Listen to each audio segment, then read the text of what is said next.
اللہ علیہ وسلم نے فرمایا میرا رب کریم جب کسی کو بیمار کرتا ہے نا تو پھر اللہ فرشتوں کو بھیجتا ہے، فرماتا جب پتہ کر کے آؤ کسی سے میری شکایت تو نہیں کر رہا۔ تو فرشتے جا کے عرض کرتے ہیں مالک اس کے پاس تو جو بھی آیا نا اس نے یہی کہا کہ الحمدللہ جس حال میں اللہ نے رکھا ہے میں راضی ہوں۔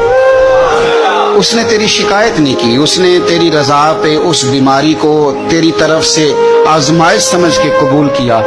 میرے نبی کریم علیہ الصلوۃ والسلام فرمانے لگے، رب فرماتے ہیں فرشتوں گواہ ہو جاؤ، اگر میں اسے اس بیماری سے شفا دوں گا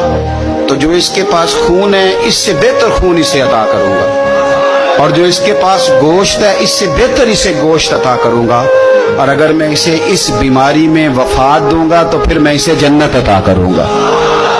اگر شفا دوں گا تو بہترین شفا دوں گا، اور اگر وفات دوں گا تو پھر جنت دوں گا۔